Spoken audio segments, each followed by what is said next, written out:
आज हम सीखेंगे विशेषण के भेद, जो कि अपने हिंदी की टेक्स्ट बुक में पेज नंबर 33 पर है। जो प्रश्न दिया हुआ है पेज नंबर 33 पर, उसमें हमें विशेषण के भेद लिखने हैं।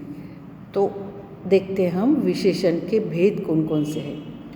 तो विशेषण के भेद है गुणवाचक विशेषण, संख्यावाचक विशेषण, परिमाणवाचक विशेषण और सार्वनामिक विशेषण। अब ये बेसिक विशेषण के जो भेद है उसमें क्या होता है, दो विशेषण के प्रकार में निश्चित और अनिश्चित भी प्रकार है। संख्यावाचक विशेषण में निश्चित भी है और अनिश्चित भी है। परिमाणवाचक विशेषण में भी निश्चित भी है और अनिश्चित भी है। तो ये विशेषण के प्रकार कैसे, इसे क्यों हम एक एक प्रकार के बारे में या एक एक भेद के बारे में जानेंगे। तो गुणवाचक विशेषण, अब ये गुणवाचक विशेषण जो नाम है गुणवाचक, तो इसमें ही हमें समझ में आता है कि गुणवाचक में क्या हो सकता है। तो गुणवाचक विशेषण जो है इसमें क्या होता है, हम पहले व्याख्या देखते हैं और फिर उसके उदाहरण देखते हैं। तो गुणवाचक विशेषण में जो शब्द संज्ञा या सर्वनाम के गुण, दोष, रूप, रंग आदि का बोध कराते हैं, उन्हें गुणवाचक विशेषण कहते हैं। तो इसमें गुण होते हैं, उस संज्ञा के या संज्ञा के बदले कभी कभी हम सर्वनाम इस्तेमाल करते हैं ना। तो कभी नाम जैसे रमेश के बदले कभी कभी हम वह इस्तेमाल करते हैं। तो जो शब्द संज्ञा या सर्वनाम के गुण के बारे में या दोष के बारे में, रूप के बारे में, रंग के बारे में बोध कराते हैं, उसके बारे में हमें बताते हैं, उसे गुणवाचक विशेषण कहते हैं। जैसे यह काला रंग है, काला, तो काला ये जो है गुण है उसका। हरा या वह लड़का लंबा है, तो हम कायर नहीं है, तो कायर या जो गुण है वीर। तो ये जो गुण है, कोई भी गुण, बड़ा है, सुंदर है, और क्या है, जो विशेषता होती है, तो वो है गुण होता है। उसमें जो गुण बताया जाता है तो वो होता है, इससे कहते हैं गुणवाचक विशेषण।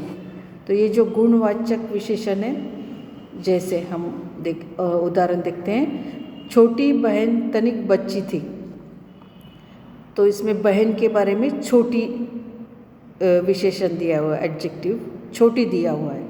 तो छोटी जो है वो उस चीज़ का गुण है, उस व्यक्ति का गुण दिया हुआ है। तो छोटी जो है वो है गुणवाचक विशेषण। बड़ी, छोटी, सगी, सौतेली, कोई भी, तो ये उसका गुण दिया हुआ है, तो उसे गुणवाचक विशेषण कहते हैं। अभी जैसे हमने इसमें भी देखा, नया ठेकेदार ईमानदार था, तो ईमानदार ये उसका गुण है, तो वो होता है गुणवाचक विशेषण। बहुमंजिला इमारत बन रही थी, तो बहुमंजिला इमारत कैसी है, बहुमंजिला है, तो ये भी उसका गुण है। तो ये हो गया गुणवाचक विशेषण। अब चलते हैं हम संख्यावाचक विशेषण की ओर। तो संख्या का मतलब क्या होता है, नंबर्स। तो इस शब्द से ही हमें पता चल जाता है कि इसमें संख्या है, नंबर्स है। तो इसकी डेफिनेशन क्या होगी, जो शब्द संज्ञा या सर्वनाम की संख्या का बोध कराते हैं, नंबर्स का। जो शब्द संज्ञा या सर्वनाम की संख्या का बोध कराते हैं उन्हें संख्यावाचक विशेषण कहते हैं। कुछ बच्चों को यहाँ पर कंफ्यूज हो जाता है, संज्ञा और संख्या में फ़र्क ही नहीं समझ में आता उनको। संज्ञा मतलब नाउन और संख्या मतलब नंबर्स। तो जो शब्द संज्ञा या सर्वनाम की संख्या का बोध कराते हैं, नंबर्स का बोध कराते हैं, उन्हें संख्यावाचक विशेषण कहते हैं। जैसे 2 रुपये,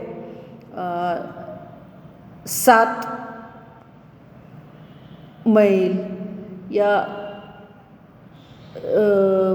5 बच्चे या 4 किताबें।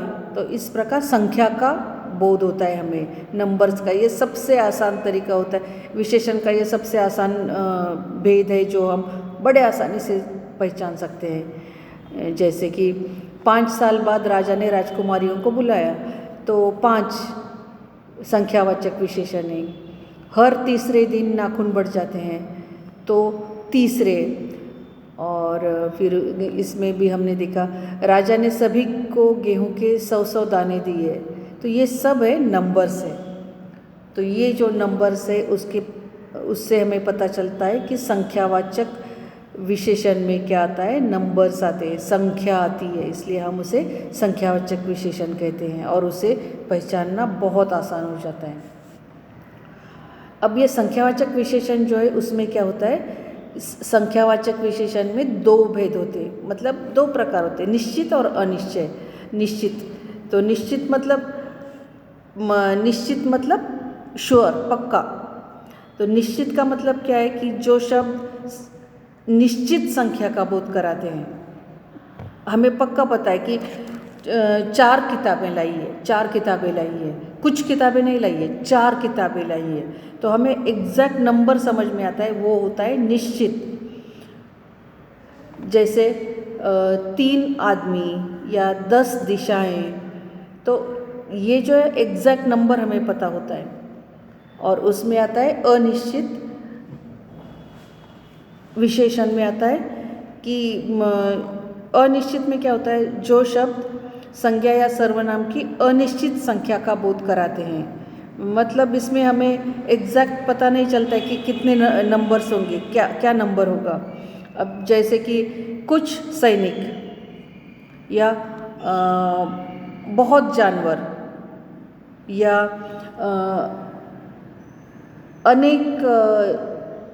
अनेक वस्तुएं, तो ये जो है इसमें हमें पता नहीं चलता कि एग्जैक्ट नंबर क्या है, तो उसे बोलते हैं अनिश्चित विशेषण।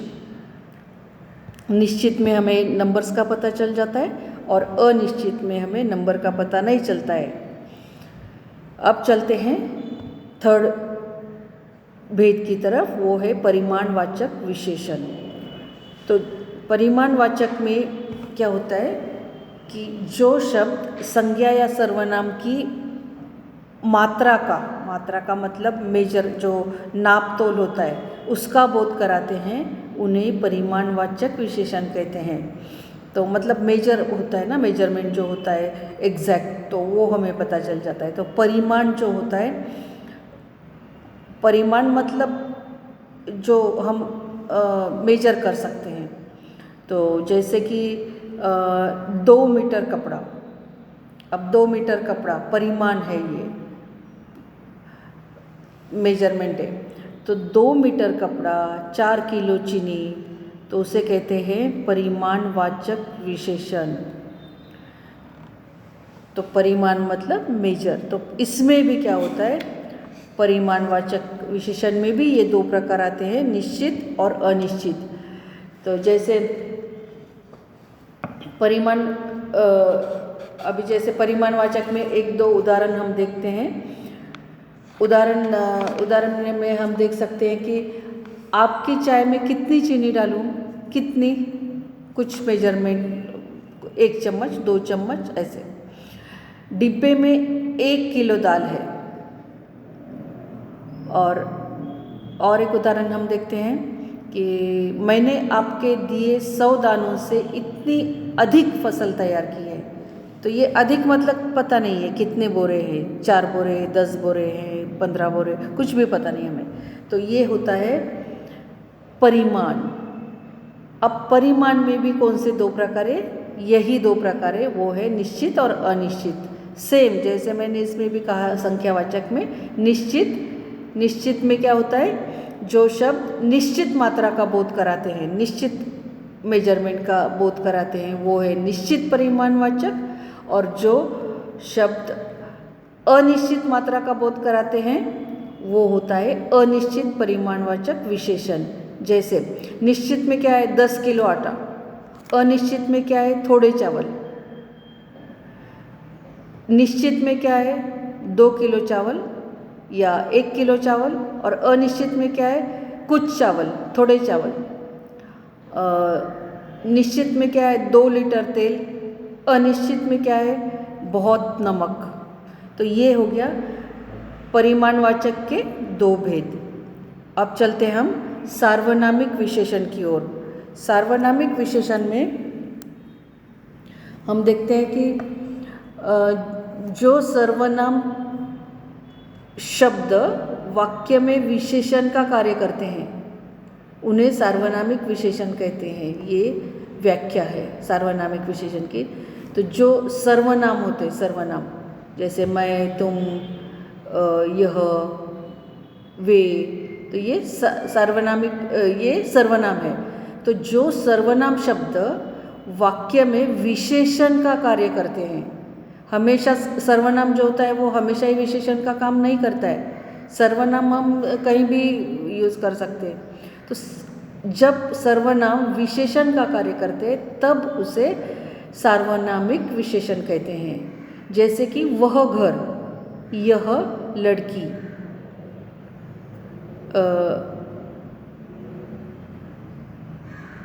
मेरी किताब। तो इस प्रकार ये सार्वनामिक विशेषण है। तो सार्वनामिक विशेषण के कुछ ये वाक्य देखते हैं हम। जैसे कि यह कुल्हाड़ी मेरी नहीं है। तो यह जो अभी हमने देखा इसमें लकड़हारे के लेसन में, तो यह जो है वो यह सार्वनामिक विशेषण है। गेहूं के वे दाने कहाँ है, तो वे जो वे दाने, दानों के बारे में कहा है, वे दाने, तो ये सार्वनामिक विशेषण है। ज़रूर इसके पीछे कोई मकसद होगा, मकसद के लिए ये कोई जो है वो सार्वनामिक विशेषण है। तो कोई जो है सार्वनामिक विशेषण है। तो सार्वनामिक विशेषण में यह, वे और कोई, तो ये अभी हमने 3 विशेषण देखे हैं, सार्वनामिक विशेषण के वाक्य देखे हैं। तो आज हमने 4 प्रकार देखे हैं। 4 प्रकार में हमने देखा है कि गुणवाचक विशेषण, संख्यावाचक विशेषण, परिमाणवाचक विशेषण और सार्वनामिक विशेषण। इसमें संख्यावाचक और परिमाणवाचक में निश्चित और अनिश्चित ऐसे 2 प्रकार हो सकते हैं। तो निश्चित मतलब एग्जैक्ट नंबर, संख्यावाचक में एग्जैक्ट नंबर का हमें पता चलता है, और अनिश्चित संख्यावाचक विशेषण में हमें नंबर का पता नहीं चलता है, संख्या का पता नहीं चलता है। तो इसलिए संख्यावाचक विशेषण में निश्चित और अनिश्चित ऐसे 2 प्रकार हैं। वैसे ही सेम परिमाणवाचक विशेषण में निश्चित और अनिश्चित ऐसे 2 प्रकार हैं। जैसे परिमाणवाचक विशेषण में निश्चित कहने से हमें एग्जैक्ट परिमाण का पता चल जाता है, 1 किलो, 2 किलो, 2 मीटर, 4 लीटर, ये हमें एग्जैक्टली पता चल जाता है। और अनिश्चित में अनिश्चित परिमाणवाचक विशेषण में हमें पता नहीं चलता है, एग्जैक्ट मात्रा का पता नहीं चलता है, मतलब एग्जैक्ट परिमाण का पता नहीं चलता है। वो है क्वांटिटी, मतलब जो परिमाण वाचक विशेषण में हमें एग्जैक्ट क्वांटिटी का पता नहीं चलता है, उसे कहते हैं अनिश्चित परिमाणवाचक विशेषण। तो संख्यावाचक और परिमाणवाचक विशेषण में निश्चित और अनिश्चित ये भी 2 प्रकार हैं। और फिर लास्ट आता है सार्वनामिक विशेषण। जो सार्वनामिक विशेषण है, जो वो देखा हमने कि सर्वनाम जो होता है, वो सर्वनाम शब्द वाक्य में विशेषण का जब काम करता है तभी उसे सार्वनामिक विशेषण कहा जाता है। तो सर्वनाम जो होता है, सर्वनाम कहीं भी आ सकता है, मगर सर्वनाम जब विशेषण का कार्य करेगा तब हम उसे सार्वनामिक विशेषण कहेंगे। तो मुझे आशा है कि आप लोगों को ये सार्वनामिक ये चारों भेद जो है विशेषण के वो समझ में आए। तो आप लोग क्लास वर्क में ये क्वेश्चन कर सकते हैं। क्वेश्चन नंबर 4, लकड़हारे का क्वेश्चन नंबर 4, उसमें है विशेषण संज्ञा और उसके भेद, विशेषण और उसके भेद। जो यहाँ पर सर्कल में कुछ शब्द दिए हुए, नदी, पहाड़ी, सीता, वह लकड़हारा, पानी, 4 किलो, गरीबी, ईमानदारी, गंगा, पालक, 10, चांदी, कोई संपादनी, उसमें से हमें विशेषण के भेद ढूंढकर लिखने हैं।